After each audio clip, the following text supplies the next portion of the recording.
Good morning વિદ્યાર્થી મિત્રો. આજે આપણે સંસ્કૃત વિષયમાં દક્ષિણ પાદમ અભિનય ગીત જોઈશું. આ એક અભિનય છે.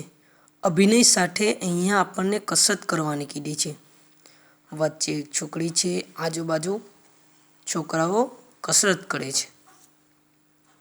દક્ષિણ પાદમ, દક્ષિણ એટલે કે જમણો, પાદમ એટલે પગ. દક્ષિણ એટલે દક્ષિણ દિશા નથી. દક્ષિણ એટલે જમણો, પાદમ એટલે પગ, જમણો પગ એનું ટાઇટલ છે.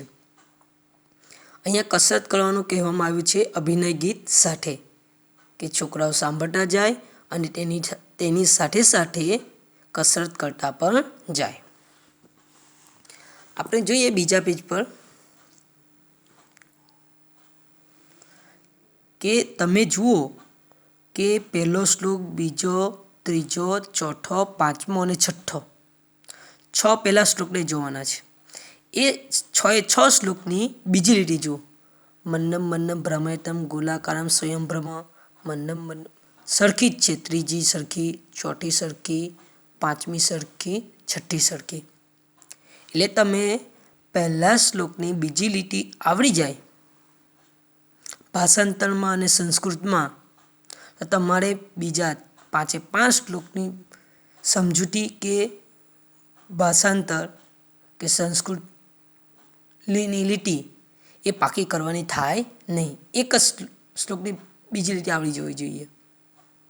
હવે આપણે ભાષાંતર જોઈએ કે દક્ષિણ પાદમ પુરસ્કુરુ દક્ષિણ પાદમ કુરુ પૃષ્ઠમ મંડમ મંડમ ભ્રામયતમ ગોલાકારમ સ્વયંભ્રમ. પહેલાં આપણે દક્ષિણ પાદમ જોઈએ. દક્ષિણ એટલે કે જમણો, પાદમ એટલે પગ. અહીંયા પુરસ્કુરુ છે તો એની સંધિ છૂટી પડે પુરઃ વત્તા કુરુ, પૃષ્ઠમ થાય, મતલબ કે પૃષ્ઠમ એટલે કે પાછળ, પુરઃ એટલે કે આગળ ને કુરુ એટલે કે કરો. જો પુરઃ એટલે આગળ, કુરુ એટલે કરો. આમાં પૃષ્ઠમ છે એટલે પાછળ અને પુરઃ એટલે કે આગળ. જમણો પગ પુરઃ એટલે કે આગળ, કુરુ એટલે કરો. જમણો પગ આગળ કરો. હવે દક્ષિણ પાદમ ફરી આવી ગયું. તો આનું શું થાય દક્ષિણ પાદમનું? એનું એ જ સમજૂતી કે જમણો પગ કુરુ એટલે કરો, પૃષ્ઠમ એટલે પાછળ. જમણો પગ પાછળ કરો.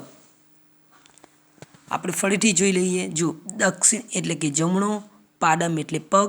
હવે આ શબ્દની સમજૂતી તમને આવડી જાય એટલે એનો એ જ ઉપયોગ અહીંયા કરવાનો છે. જમણો પગ તો અહીંયા જમણો પગ. પુરસ્કુરુ, પુરઃ વત્તા કુરુ. પુરઃ એટલે કે આગળ, કુરુ એટલે કરો. જમણો પગ આગળ કરો અને દક્ષિણ પાદમ એટલે જમણો પગ પૃષ્ઠમ એટલે કે પાછળ કરો. પહેલા શ્લોકની લીટી એમ થાય જમણો પગ આગળ કરો, જમણો પગ પાછળ કરો. મન્નમ મન્નમ ભ્રામયતમ.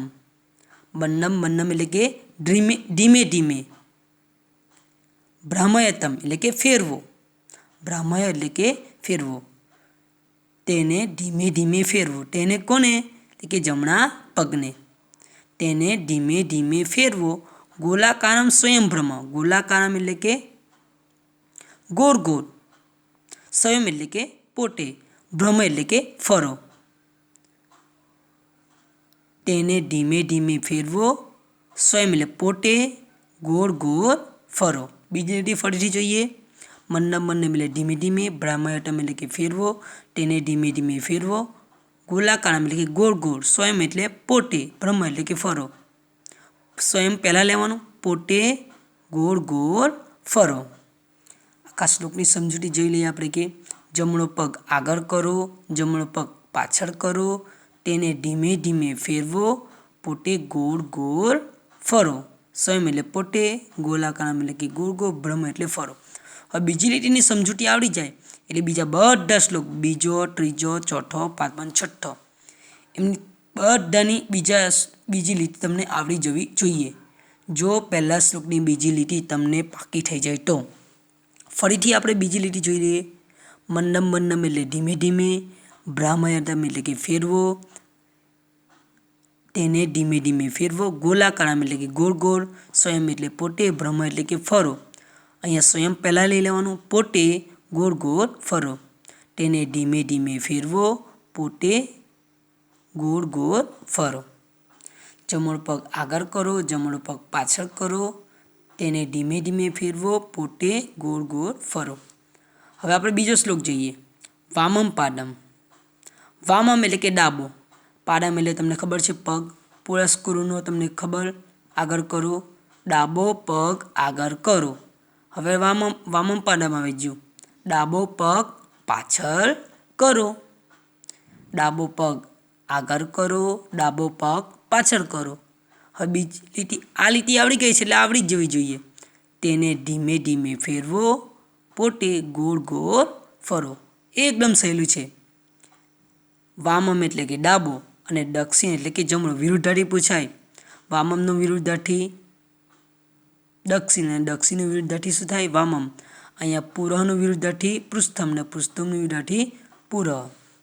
કે ડાબો પગ આગળ કરો, ડાબો પગ પાછળ કરો, તેને ધીમે ધીમે ફેરવો, પોતે ગોળ ગોળ ફરો. હવે તમને જો એક શ્લોકનું સંસ્કૃત આવડી જાય તો બીજા 6 શ્લોકનું સંસ્કૃત પાકું કરવાનું નહીં. કઈ રીતે પૂછાય તો શ્લોક પૂર્તિમાં કે જો તમને આવડે છે દક્ષિણ પાદમ આખો શ્લોક, હવે તમને પૂછાય કે વામમ પાદમ પછી ડેશ ડેશ ડેશ કરીને છેલ્લે સ્વયંભ્રમાં આવે, તમને આવડે છે તો શું કરવાનું? વામમ પાદમ પૂછાયું છે તો દક્ષિણ પાદમની જગ્યાએ શું આવે? વામમ પાદમ. અહીંયા પર દક્ષિણ પાદમની જગ્યા આવે વામમ પાદમ.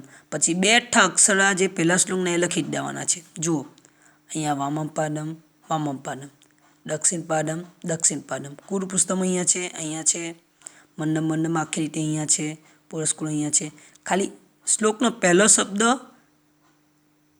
અને ત્રીજો શબ્દ એ ચેન્જ કરવાના રે આખા 6 શ્લોકમાં. અહીંયા જો દક્ષિણ હસ્તમ, વામમ હસ્તમ, હસ્તદ્વયમ, સર્વાંગહી. એક શ્લોક તમને ખાલી પાકો આવડી જવો જોઈએ. હવે આપણે જોઈએ ત્રીજો શ્લોક. દક્ષિણ હસ્તમ.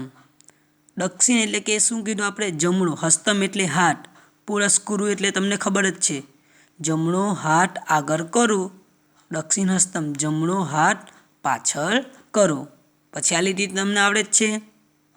તેને ધીમે ધીમે ફેરવો, પોતે ગોળ ગોળ ફરો. ફરીથી જમણો હાથ આગળ કરો, જમણો હાથ પાછળ કરો, તેને ધીમે ધીમે ફેરવો, પોતે ગોળ ગોળ ફરો. 5મો શ્લોક. હવે તમને હું કહી દઉં, ખાલી વામમનો અર્થ કહી દઉં તો તમને જાતે જ આવડી જાય આખો શ્લોક. વામમનો અર્થ તમને ખબર છે કે વામમ એટલે કે ડાબો, હસ્ત એટલે તમને ખબર છે હાથ. ડાબો હાથ આગળ કરો, ડાબો હાથ પાછળ કરો. મંડમ ધીમે ધીમે, તેને ધીમે ધીમે ભ્રામયતમ એટલે કે ફેરવો, સ્વયં એટલે પોતે ગોળ ગોળ ફરો. ડાબો હાથ આગળ કરો, ડાબો હાથ પાછળ કરો, તેને ધીમે ધીમે ફેરવો, પોતે ગોળ ગોળ ફરો. અહીંયા હસ્તદ્વયમ.